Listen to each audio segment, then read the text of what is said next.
3 ದಿವಸಗಳ ಕಾಲ ಗಣಪತಿ ಹೋಮ, ನವಗ್ರಹ ಹೋಮ, ಚಂಡಿಕಾ ಹೋಮ, ಬ್ರಹ್ಮಕುಂಭಾಭಿಷೇಕ, ಮಹಾಪೂಜೆ ಎಲ್ಲ ಕಾರ್ಯಕ್ರಮಗಳು, ಧಾರ್ಮಿಕ ಕಾರ್ಯಕ್ರಮಗಳು ಲೋಕ ಕಲ್ಯಾಣಕ್ಕಾಗಿ, ಭಕ್ತರ ಒಳ್ಳೆಯದಕ್ಕಾಗಿ, ಊರಿನ ಒಳ್ಳೆಯದಕ್ಕಾಗಿ ನಡೆಸಲು ಸಮಿತಿ ವತಿಯಿಂದ ತೀರ್ಮಾನಿಸಲಾಗಿದೆ.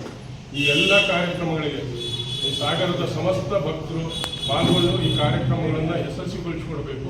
3ನೇ ತಾರೀಕಿನ ದಿವಸ ಸಾರ್ವಜನಿಕ ಅನ್ನ ಸಂತರ್ಪಣಾ ಕಾರ್ಯಕ್ರಮ ಇರ್ತದೆ.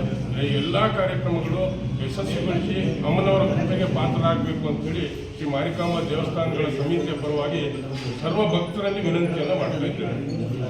ಅಷ್ಟಬಂಧ ಮತ್ತು ಕುಂಭಗಳನ್ನು ಕೆಲವು ಮಂದಿ ಪ್ರತಿಷ್ಠಾಪನೆ ಮಾಡಿ ಗಣಪತಿ ಹೋಮದಿಂದ ಪೂಜೆಯನ್ನು ಸ್ಟಾರ್ಟ್ ಮಾಡ್ತೀವಿ.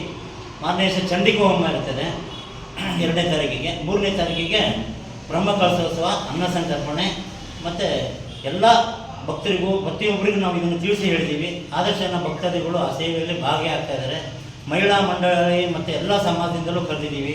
ಮತ್ತು ಎಲ್ಲ ವರ್ಕರ್ ಸಂಘದಿಂದ ಎಲ್ಲ ಅಧಿಕಾರಿಗಳು ಎಲ್ಲರಿಗೂ ನಾವು ನಮ್ಮ ಕೈಯಲ್ಲಿ ಆಗಿರ್ತಕ್ಕಂಥ ಪ್ರಚಾರ ಮಾಡಿ ತಾವುಗಳು ಏನು ಮಾಡ್ತಾರೆ ಅದೇ ಈಗ ನಡೆಯೋದು. ತಾವುಗಳು ಮಾಧ್ಯಮ ಮಿತ್ರರು ಮತ್ತು ಮೀಡಿಯಾ ಮಿತ್ರರು ನಮ್ಮೊಂದಿಗೆ ಸಹಕರಿಸಬೇಕಂತ ಮಾರಿಕಾಂಬ ದೇವಸ್ಥಾನ ವತಿಯಿಂದ ಬೇಡ್ಕೊಂತೆ. ಒಂದು 15 ಲಕ್ಷ ರೂಪಾಯಿ ಅಪ್ರಾಕ್ಸಿಮೇಟ್, 15 ಲಕ್ಷ ಹೆಚ್ಚು, 15 ಲಕ್ಷಕ್ಕಿಂತ ಜಾಸ್ತಿ ಆಗಿ 15 ಲಕ್ಷ ಮ್ಯಾಕ್ಸಿಮಮ್ ಆಗ್ಬೋದು ಅಂತ. ಮ್ಯಾಕ್ಸಿಮಮ್, ಮಿನಿಮಮ್ ಅಲ್ಲ, ಮ್ಯಾಕ್ಸಿಮಮ್ ಅಷ್ಟರೊಳಗಡೆಗೆ ಆಗುತ್ತೆ. ಇಷ್ಟು ಖರ್ಚು ಮಾಡೋಕ್ಕೆ ಭಕ್ತಾದಿಗಳು ಒಪ್ಪಿಗೆ ಇದೆಯಾ? ಹಾಂ, ಇಷ್ಟೆಲ್ಲ ಖರ್ಚು ಮಾಡೋಕ್ಕೆ ಭಕ್ತಾದಿಗಳು ಭಕ್ತಾದಿಗಳು ಈ ವಿಷಯದಲ್ಲಿ ಕ್ಲಿಪ್ ಮಾಡ್ತೀವಿ.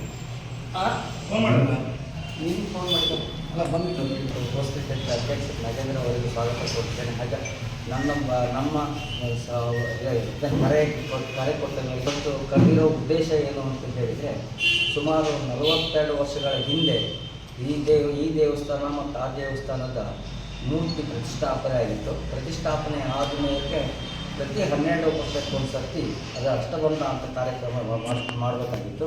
ಅದು ಸುಮಾರು 40 ವರ್ಷಗಳಿಂದ ನಾವು ಮಾಡ್ಕೊಂಡೇ ಬರದೇ ಇರೋದ್ರಿಂದ ಈಗ ನಮ್ಮಲ್ಲಿ ಮೊನ್ನೆ ಕೆಲವರೆಲ್ಲ ಹೇಳಿದ್ದು, ನಾವು ಪ್ರಸ್ತಾಪನೆ ಮಾಡಿದವರು ಕೆಲವರೆಲ್ಲ ಹೇಳಿದರು, ಇದ್ರ ಬಗ್ಗೆ ನೀವು ಇದನ್ನು ಕೆಲವರು ಕೇಳಿ ಅಭಿಪ್ರಾಯ ತಿಳಿದು ಮಾಡಿ ಅಂತ ಹೇಳಿದರು. ಅದಕ್ಕೋಸ್ಕರ ನಾವು ಬಾರ್ಪುರ್ನಲ್ಲಿ ಒಬ್ಬರು ಜ್ಯೋತಿಷ್ಯ ಇದ್ದರು, ಅವ್ರ ಹತ್ರ ಹೋಗಿ ಮಾತಾಡಿದಾಗ ಅವ್ರು ಹೀಗೆ ಪ್ರಾಬ್ಲಮ್ ಇರುತ್ತೆ, ಮುಂದಕ್ಕೆ ಆಗ್ಬೋದು ಅಂತ ಹೇಳಿದರೆ, ಹಾಗಾಗಿ ಹೋಗಿ ಇಂಥ ಕಾರ್ಯಕ್ರಮಗಳು ಮಾಡಲು ಇದನ್ನು ಮಾಡಬೇಕು ಅಂತ ಮಾಡಿ ಅದರ ಬ್ರಹ್ಮಕಲಶ ಅಂತ ಹೇಳೋದನ್ನು ಅದು ತುಂಬ ರೇರಾಗಿ ಆಗ್ತಾ ಇದೆ. ಅದನ್ನು ಇದ್ರ ಜೊತೆಗೆ ಚಂಡಿಕಾ ಹೋಮದ ಜೊತೆಗೆ ಅಷ್ಟಬಂಧ ಜೊತೆಗೆ ಅದನ್ನು ಮಾಡ್ತಾ ಇದ್ದೀವಿ. ಈ ಬಗ್ಗೆ ಪ್ರಚಾರ ಪಡಿಸ್ತಾ ತಮ್ಮನ್ನೆಲ್ಲ ನಾವು ಆಹ್ವಾನಿಸಿದಾಗ ತಾವೆಲ್ಲರೂ ತಮ್ಮ ಮಾತನ್ನು ಕೇಳಿ ಕೂಡಲೇ ಬಂದು ಇದ್ರ ಬಗ್ಗೆ ತಾವು ಹೆಚ್ಚಿನ ಜವಾಬ್ದಾರಿ ತಗೊಂಡು ಬಂದಿದ್ದೀರಿ. ಮತ್ತು ನೀವು ಇದನ್ನು ಹೆಚ್ಚಿಗೆ ಊರಿನ ಕೆಲಸ ಆಗಿತ್ತು, ನೀವು ಹೆಚ್ಚಿಗೆ ಭಾಗವಹಿಸಿ ಪ್ರಚಾರ ಮಾಡಿಸಿ ದಯವಿಟ್ಟು ಈ ಕಾರ್ಯಕ್ರಮ ಯಶಸ್ಸಿಗೆ ನಿಮ್ಮ ಪಾತ್ರನೂ ತುಂಬ ಇದೆ ಅಂತ ಹೇಳ್ತಾ ನಾನು ಯಾರು ಮಾತಾಡ್ತೀನಿ.